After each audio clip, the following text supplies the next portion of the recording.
All right, good morning. So today's going to be a little different. We're going to sing a little more together, and we're actually going to have communion later on. But you get to hear from two wonderful people.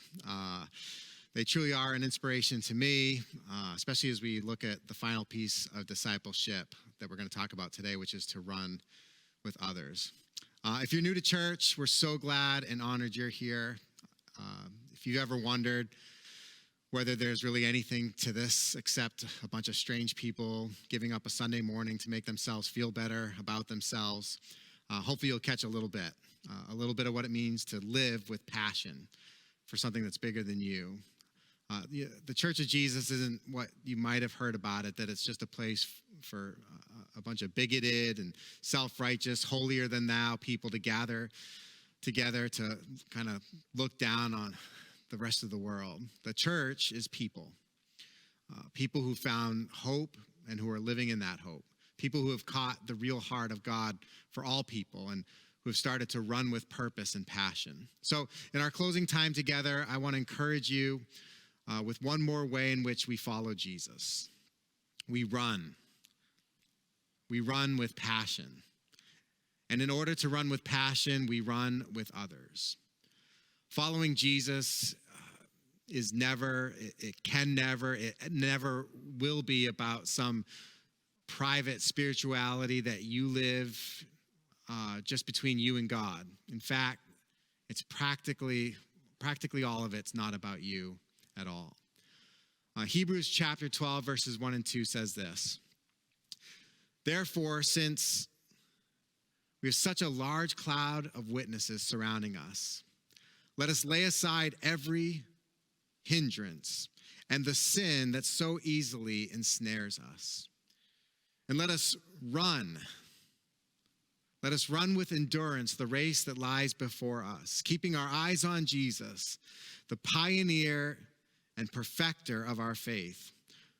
For the joy that lay before him, he endured the cross, despising the shame, and sat down at the right hand of the throne of God."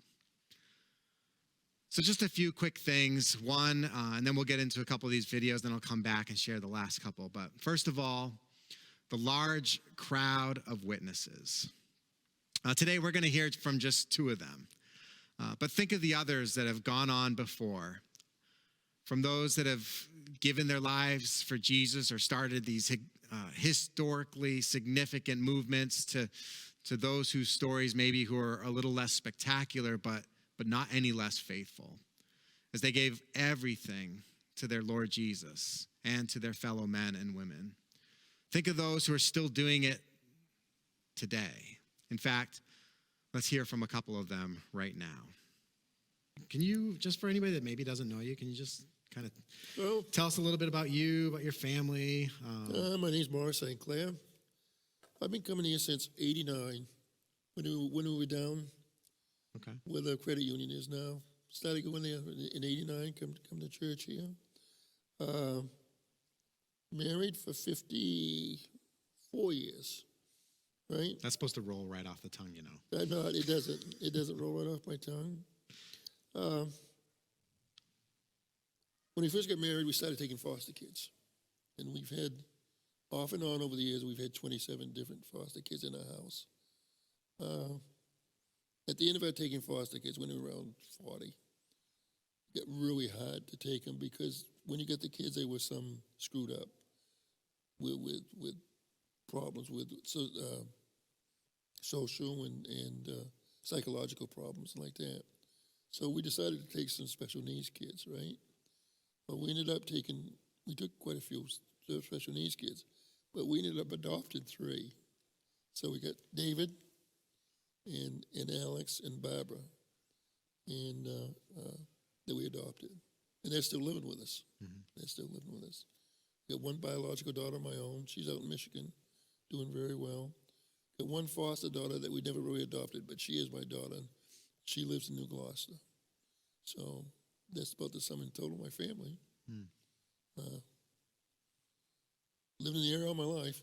Worked as an excavating contractor all my life, ever since I was 20. So, and still puttering along. Yeah. I think we might talk about that in a little bit. Yeah. But so how, we're talking about this week. We're talking about running with passion, right? Like, Yep. what does it mean to live a life that's lived, with purpose? And I mean, when it comes to the raising of foster children, just the ministry of that, ultimately adopting. I mean, where'd that passion come from? How did? I just felt that. Well, Nancy and I felt that we were called to do that. I mean, I don't know whether it's a call or not, but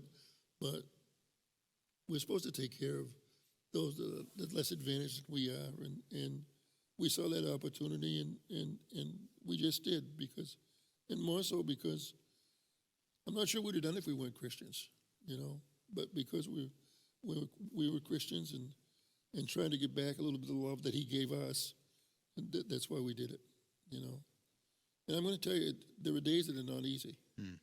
There are days that are not easy. There are. Yeah, but a big part of running with purpose and passion is really perseverance too, right? Yes, it is perseverance. Like you have to just keep on going. That's right. Yeah, it is perseverance. Yeah. So how did you and Nancy become Christians? They had an outfit way back when, a traveling, I'm going to call it an evangelical ministry called TNT, a fellow named Charles Reed, and he went to different churches around and put on programs and present the gospel. And I was going to the Congregational Church over here in Alfred at the time, and they didn't present the gospel too much. So he had heard about he presented the gospel as a thing, and at that time, that minister over there, was a divorced woman, right? Now this was 40-some years ago, meaning a divorced woman, right, and a woman in a pulpit. Yeah, that didn't happen a lot. That didn't happen a lot, No. right? And she led Nancy and I to the gospel. A nice woman, really nice woman, and she led us to the gospel. She led us to the saving grace of Jesus Christ, and that's how that came about. Yeah, and about how old were you? 18, 19. Oh, okay. Yeah. Were you already married? No, we were dating at the Okay. time, but we were married when that happened. Yeah. Yeah. Yeah. Did it kind of hit both of you in the same way at the same time? Well, or- not the same way, same time, but within 6 months or a year, Okay. we both, yeah. Yeah. Yeah. Yeah. And what did that look like as you were, as you committed your life to Jesus? I mean, we talked about that and surrendering to the lordship of Christ, right? Like that's kind of one of these things that we need to do. Like if we're going to stand for something, right? There's this truth that we stand for Jesus, and hopefully it becomes a reality that plays out. I mean, is that something that you felt like happened right away? No, not at all. Okay. Not at all. It's a work in progress. There are lots of times during the week that my witness was not what it should be. So, as I matured as a Christian, and sometimes, it just wasn't. It just wasn't. And over the years, I've learned that what you're doing in the week counts probably a lot more than what happens on Sunday morning. That's and then again, you fail, and you have to ask forgiveness, and you have to start again. But I hope that my witness is better now than it was 25, 30 years ago. I'm not saying that I wasn't involved back then, because I was, because I mean, we were leaders in youth group. We were involved in the ministry, but I don't think my witness was as good as it is now. I'm going to say I'm much more careful how I present myself than I did back then. Because it matters, right? I mean, it matters like what it means to represent Jesus. You can say what you want, but people are watching us to what's going on in our lives. Sometimes, when people come and tell you about things that they saw in your life that you would never even have thought of, that they would have even noticed it. And they do. So as you're growing in your relationship with Jesus, would you say that like flowing out of that was this desire and passion to do foster care and ultimately to raise other people's children as your own? I think but I'm not saying it grew any more than when we started. I don't think we realized what we were getting into. Yeah, where did it come from? What do you attribute? You mentioned this feeling that you were being called into Well, it. Like, can you? Nancy had a hard time getting pregnant. We only have one biological child. She had a hard time getting pregnant, so we said, well, let's do some foster care. If we're not going to have kids, we'll do some foster care and go from there. And shortly after we took our first 2 foster kids, she found out she was pregnant with Melissa, our daughter. And in fact, Laurie, the daughter that I claim is a daughter that we never adopted, she was one of our first kids that we had. And she came out of a bad situation into a foster home. There was a bad situation in our home. And I'll tell you how bad it was that we sit across. She was abused by men. How bad it was that she'd sit across from the dinner table from me, right? And it was like a year before she'd even look at me. She sat and ate a meal with her head down because she didn't want to look at a man. And she'll tell you today about that. She'll tell you that, and she'll tell you that I was a big influence on her life. Mm-hmm. You know, when I was sick back here a year ago, I mean, we had quite a talk about that, and she told me how much it actually saved her and get her headed in the right direction of her life. Yeah. If we hadn't been there. All right. So you've been doing this for a long time. You've been walking with Jesus for a long time. You and Nancy both. And catch us up a little bit on like kind of the last few years and what you're going through now. And I see these people that they come to retirement age, right? And they just kind of quit. I don't get with the ministry or anything. And I never, maybe you can enlighten me, but I never saw that in Scripture that there was a retirement page and then it says you retire at the age of 62 or 65. Which you haven't hit yet. That I haven't hit yet. Right. I'm older than dirt. and I just felt that as long as God gives me breath, I'm going to try to do what I can do for the ministry that I'm in. And I think Nancy feels the same way. I mean, and she does have some real physical disabilities right now. She's pretty near blind. She can't see. She can't. She's got macular degeneration, the type that they can't help, and so she can't. She couldn't read the music on the stage or anything like that. So it's really kind of hard. Yeah. So, and you, I mean, physically. Physically, I came down with cancer 3 years ago. 3 years ago. Okay. 3 years ago, and had 16 straight radiation treatment. I had a tumor underneath my right arm, right? So they radiated, and I will tell you something. The healthcare system, I'm going to preface this, okay? I think the healthcare system sucks. I really do. But I think the people in that system are the most awesome people in the world, right? When I had the radiation, they were super down here, right behind Walmart. They did that, the cancer center down there. They did the radiation, and they were super. They were really, really good. And I have the best oncologist in the world. I would trust her with my life. She's just really, really so good. So they put me on immune therapy because I got called squamous cell cancer. I walked into this lady's office, the oncologist, the first time I was there. She looked me right in the eye and she says, this cancer is incurable. We can't cure this cancer. We can hopefully get it under remission and prolong your life, but it's not a curable cancer. We don't have the cure for it yet. I said, well, it is what it is. You know, there again, I don't see how people who do not have the Lord get through a lot of these situations, because I believe that whatever happens, God is in control. I'm in his hand. You know, and whatever he wants to happen, did he put this in my life so I'd be able to witness to somebody else that's going through the same thing? That hasn't happened yet. But if it is, am I going to be able to do that?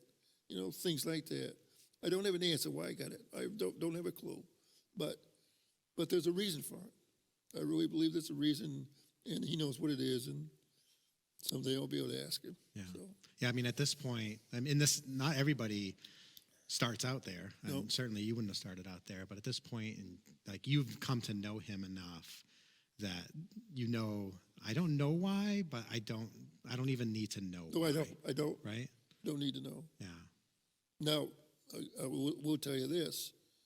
I had a PET scan, which is the Cadillac of scans. If you want to know I've it. had him. Oh yeah. Yeah, you had a Oh, PET yeah. scan. I know him. Yeah, right. You know? All right. Yep, right. And 4 months ago, I was cancer. No, I had no cancer cells in my body. I had one last week. I still have no cancer cells in my Wow. body. That's incredible. It's incredible. So what happened to it's incurable? Well, they said that this cancer can come back anytime. It can come back. Okay. It just can come back. Yeah.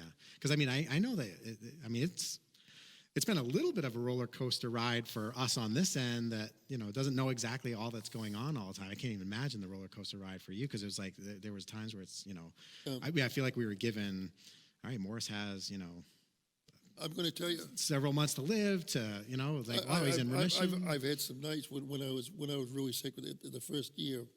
When I was really sick, in the dark of the nights, that I really cried out to the Lord because like you say, you don't know which direction you're going here. And I was sick back then with the treatments and immunotherapy is not as bad as chemotherapy by a long shot. None of the side effects. I didn't have any hair anyway, but I didn't lose your hair or things like that.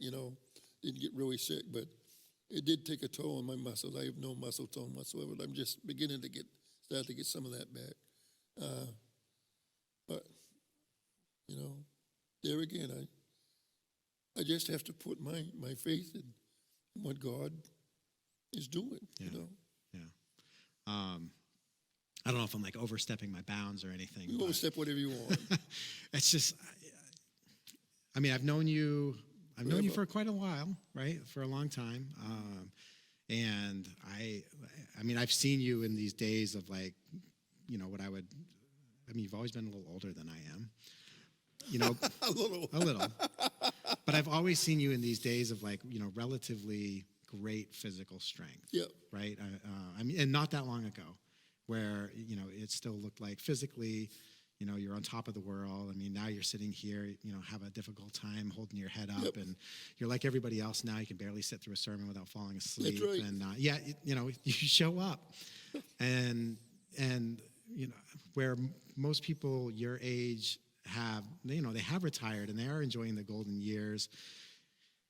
I feel like you could say like Paul did, so, I'm ready to go home to be with the Lord, but you're not ready. Like you're still plugging away. Like you're in the middle of a mission right now.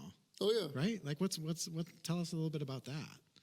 Well, about my story? Yeah. Oh yeah. Yeah, my cousin and I, we bought a piece of land down on Route 111 headed down right on the Alfred Lyman line. And we didn't know what we were going to do with it. It was a foreclosure, and we bought it.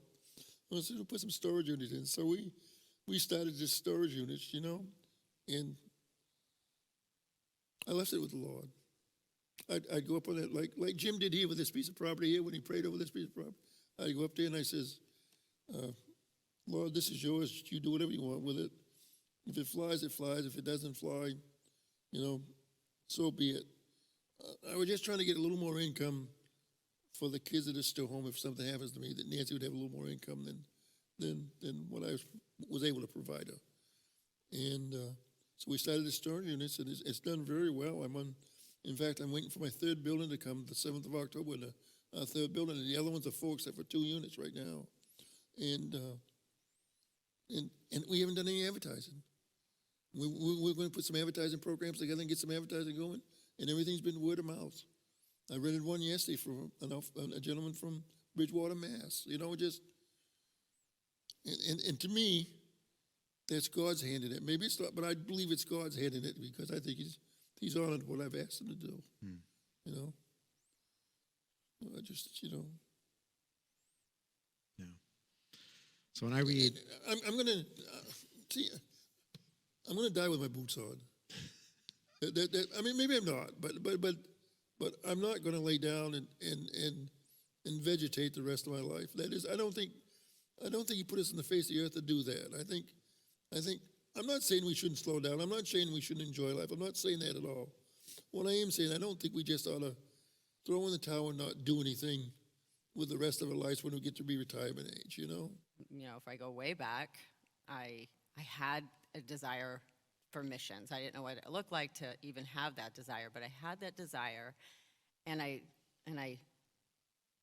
felt God just say, not now, but soon.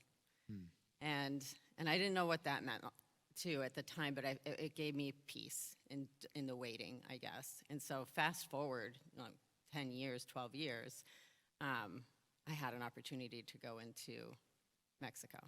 And at that time, my kids were old enough to go with me. And so that was pretty cool. And for the next 5 years, I went year over year, Mexico and then Honduras. And then, you know, every time I would leave Honduras, I remember thinking, is this going to be it? Is this going to be the last time? Like, I'd literally ask God, like, what's next? Like, why is that? What do you mean by I the don't last know, time? because I think it was just such a great experience. Like, is this where it ends, I guess? And so it did stop for a couple of years because there was a transition in leadership, but then now we're at the current time you're talking about, and I get this invitation to go to Ethiopia, which I just think is so cool because I go back to that not now but soon moment. And so anyway, I end up in Ethiopia, mind blown, because I just the culture shift that happens when you spend 15 hours on a plane and just the cultural differences. But I think the biggest thing that I discovered, and this was going year over year, of how big God was. That was the big thing for me. I thought, God is at work here. Like, this is amazing. And not that I didn't think God was everywhere, but it was more of a reality, I guess. My eyes were open to that God is at work here, and he's doing amazing things. Yeah. Was there something like markedly different about the experiences in Mexico and Honduras versus Ethiopia? Yes. I mean, we would go just bigger teams and stuff like that. Was the intimacy, I think, was lost a little bit. On the Honduras and Mexico yes. trips? Okay. But I also think, those were kind of work projects, and it's easy to get caught up in the work Like of building it. something. Building something, doing something, always working. And Ethiopia is more relational. So we actually got to know the people a little bit, and they've become my family. So the relational aspect in our lives here, too, is what's important to grow. And so that just has been transformative, really, for me. Yeah. So what, is there anything specific, like, was it a moment? Was it just the experience overall? I mean, what is it that, do you feel like at that point the level of passion just was elevated, or is it like, what does this look like for, from your experience? Like, what do you suppose this is going to look like as somebody feels like, that they're being moved in a direction? Because, I mean, one of the important things that I just took out of everything you said there, especially with this, this what feels like a promise that God was making to you about something that was coming down the road. Like, you didn't just sit on that, right? You got busy, right? You got to work, and maybe it was in a different environment from that one that you thought that was going to be the ultimate destination. But I think that's really important for people to understand. Sometimes we just have to like get to work and fill a need and serve like where we can serve, right? Well, I mean, then that's what I meant by God is at work everywhere. Like, he's at work everywhere. He was at work in Firm Foundations. He's still at work here in our kids ministry and other areas of our church. Like, he's at work everywhere in our community. If you're looking for it and you're open to what God is doing and just available, you can step into whatever he's doing, anywhere. But I think in Ethiopia, the big turning point for me was, I guess what really gripped my heart at first was the street kids that were just everywhere. And it would just blow my mind because little kids, they shouldn't be walking the streets with no mom to give them a hug or no dinner time at 5 o'clock. Like, there's just none of that. Oh, no, there is some of that. but there's a lot of kids roaming the streets of Ethiopia. So when I would lead teams there, go on teams there, we would go to the feeding centers, and in the morning, the boys would show up. And these are boys that have been sleeping on the sidewalks all night, or anywhere they could, cold and hungry. And we would feed them one biscuit, a half a cup of milk, and a half a banana. Okay. That's what they got. Wow. And they were grateful for it. And they were sweet kids. And then they left. And so year over year, I was like, there's got to be something that we can do. This shouldn't happen. And every year, it was the same story. So anyway, fast forward a little bit more. We met the founders of the organization Youth Impact. And they were taking boys in off the street. Not many every year, but the boys they took in, they invested in for 2 years. And so we would meet the boys when we first got there, and then we would come back the following year, and we were like, these are the same boys. And then a year after, because it was a 2-year program at first, and I was just blown away by the transformation that had taken place in these kids. These were once street boys behaving like street boys because it's survival. Sure. And they were just transformed because they had relationship. They had intense mentorship. They had to switch their thinking from this street kid mentality to being able to survive in society and be productive members of society. And so the mentorship and the character development for that first year was intense. And it showed. They studied the Bible together. They ate together, they prayed together, they worked together, they served together, celebrated together, worshiped together, everything. It was, they had a family, and they were loved, and they knew it, and it transformed everything because of that love. And when I would go back 2 years later, I just was blown away. And I was like, I want to go into that program. I want to go there for 2 years and sit in that program. And Because you're not feeling loved enough at home, obviously. But, and it was this realization that, like, God's doing something there. Yeah. Like, he's doing something. And he can do that here. And that's, I think, what's so important here about just being in relationships, being in small groups, meeting together, talking together over coffee, whatever that is. It's that important because everybody needs that. Sure. I need that. And so, but that's the thing that really stuck out to me is, if we invested in people, right, like that, like they do, it's transformative. And, it can't, it's that starfish story, right? You heard it? Yeah. Yeah. Well, it makes a difference for the one that gets thrown back into the ocean, for that starfish. But it's overwhelming if you think about the big picture. Right. But one at a time, and the best you can. Just keep your eyes open, see where God's working, who God is putting in your path that might need a cup of coffee and a conversation. But yeah. So, would you say there, like, do you recall any?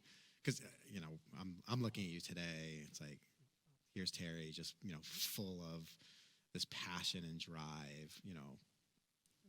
Were there any challenges, like, of getting to that place, or did you just go to Ethiopia and all of a sudden magically, like, you were ready to abandon everything? I mean, it sounds like you were ready to just walk away from everything that is modern Western life and go and immerse yourself in the community if you were allowed to. But I mean, obviously, there's we couldn't do that, right? But, like, personally, just for yourself, I mean, were there things you had to give up? Were there things that you had to kind of set aside? That's in our text today, right? Just we're admonished here to lay aside every hindrance, right? To those things that are kind of like serving as weights and obstacles from actually fulfilling, what God has for us. Was that just easy for you? I mean, no. I've been walking with the Lord for 35 years, and no, it hasn't been easy. And there have been just highs and lows and struggles along the way, of course, like we all have them. But somehow God has just always pulled me back and drawn me back into, you know, just this relationship. And I think that comes from remembering, I guess, is what the thing that always comes to my mind is that all through the Bible, mainly the Old Testament, the Israelites kept forgetting what God did, right? He provided for them. He was their strength. He was their provider. He was their rescuer, all the things. And they would forget and start grumbling and complaining. And now, you know, and you fast forward and you think about all that Jesus has done, right? Like, he gave his life for us. And I think we can accept that and we think, yes, I want to be a Christian. That was really nice that he did that. But I think we forget. So for me, it's like I just constantly try to remember where I was before I knew him, where he's brought me, who he is, and what he's done. Like, those are the things that I guess, and you know, and I don't sit here as somebody that's got it all figured out. I don't want you to hear that, or anybody to hear that. But he's just been so faithful. And if he was that faithful, and he still is, then in response to that faithfulness, I want to be faithful. Yeah. I just want to follow him. I'm all in. I'm all in when it comes to serving God. Yeah. I don't do it perfectly. I don't do it all right all the time. But that's where his grace is sufficient, right? And so I'm just so thankful for that, too. I've learned a lot about grace over the years, and I'm thankful for that. Yeah. So, to the best of your ability, I mean, how would you answer the question, like, how can somebody listening to this, how can they get there, right? I mean, you're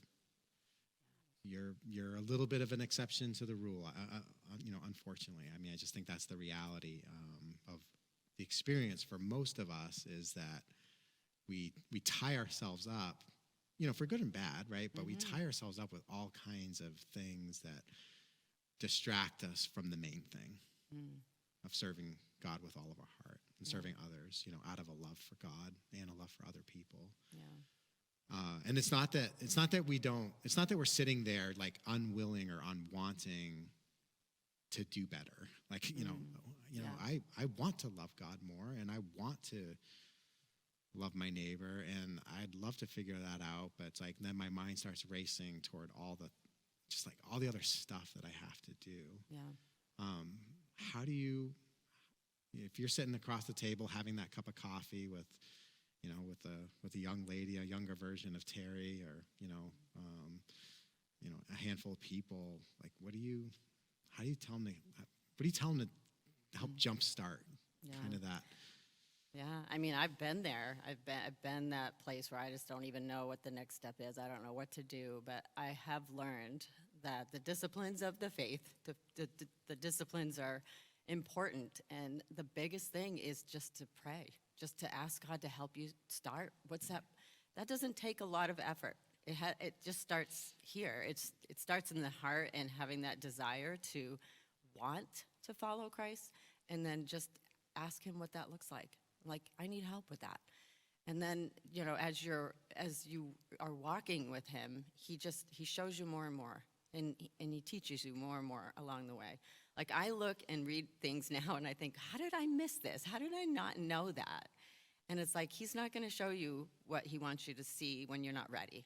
And it's little by little. As you grow in him, he teaches you more and more. And so I just think being connected to a small group has been huge. I've got the same group of girls that the core group has been together for about 9 years. And we meet together, we pray together, we talk, we listen to struggles, we share our struggles, all the things. That's been huge. Prayer is, I've learned to pray the hard prayers. God, search my heart and see. I know there's wicked in there. Show me what it is. Mm-hmm. Change me, mold me into what you ultimately have that's better for me. So I think it's learning to pray the hard prayers, and then And then it's getting to, it's not and then, but alongside getting to know who God is through reading the scripture. So I have, for the last few years, gotten on a reading plan, and I've been on this reading plan with other people that we keep each other accountable.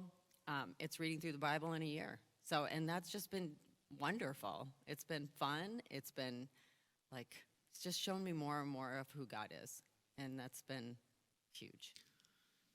So Maurice and Terri are just a couple of people who are running with passion. And they're not running alone, they're running with others. Back to our text. Next, we're told to lay aside every hindrance and to lay aside the sin that so easily ensnares us. It's almost as if the author can see right inside us. And so I ask you this morning, what is that thing that's hindering you? What is that thing that's keeping you from everything God wants for you? What is that thing you feel like you haven't been able to give up, and it just seems like you keep tripping over it over and over again? There's no condemnation here. I get it. The author of this beautiful passage got it. But I love you, and I think enough of you to urge you this morning. Come on, let it go. Lay it aside. You don't have to keep walking through life weighed down by the things you're carrying. And the secret? It's the last part. Keep your eyes on Jesus. Keep your eyes on Jesus. Imagine if you were walking so close to Jesus, it didn't matter. It didn't matter what happens at the midterms. Imagine if you were walking so close to Jesus, it didn't matter if the stock market suddenly drops 20%, 30%, 50%. Imagine if you were walking with Jesus, keeping your eyes on Jesus. Maybe, you wouldn't feel as hopeless when the news from your doctor was less than ideal. Think of how your anxiety, those of you that are feeling anxiety, just imagine how that would start to lessen. Imagine what it would be like for those things that seem so big, how they all of a sudden start to feel much smaller. Imagine, that lost feeling that maybe some of you are feeling this morning. I'll tell you what, it is hard to feel lost when your eyes are fixed on Jesus and you're following him. So Jesus, we're told here, is the pioneer and perfecter of our faith. If you've experienced that faith, remember, it's Jesus who started it. I imagine there's some of us here today who need to be reminded of that. It's Jesus that got this whole thing off the ground in our lives in the first place. And he has promised to bring it to full completion, right? He's the pioneer and the perfecter. He started it, and he's going to finish it. So if it feels like it's just so far from perfect right now that you can barely feel it, I want to encourage you, draw close to him. Cry out to him. Sit with him. Listen for the voice of his Spirit. Stand on the truth of who he is and who you are in him, right? Isn't that exactly what we've been talking about over the last few weeks? Cry out to Jesus. Sit with him. Listen for the voice of his Spirit. Stand on the truth of who he is, on the truth of who you are in him, and then find a running partner and start running. If you're here today, you've never had that experience of faith, I want you to know that he's inviting you right now. He's inviting you to be filled with his love. The Bible says that in him is life, real life. So believe today that he is for you, and surrender yourself to him and come and run with others. This place is full of others who are running and living that out as well. So as the band leads us in this song, Turn Your Eyes on Jesus, we're going to take a few minutes to worship and celebrate this ancient ritual where we're reminded of the constant presence of Jesus with us. The piece of bread that we eat and the juice that we drink reflects on Jesus' body, which was broken to begin undoing the brokenness of our lives. It reflects the blood that was shed on the cross that reminds us of how our own lives are spared from God's judgment, and we are, in fact, given new life and new hope in him. And so let's sing this song together, and as we do, come forward, step out of your seats, come forward to the Lord's table, receive the bread and the cup. And you can go back to your seats. We'll finish singing the song out together, and then Pastor Jim will come and lead us as we eat the bread and drink the cup together.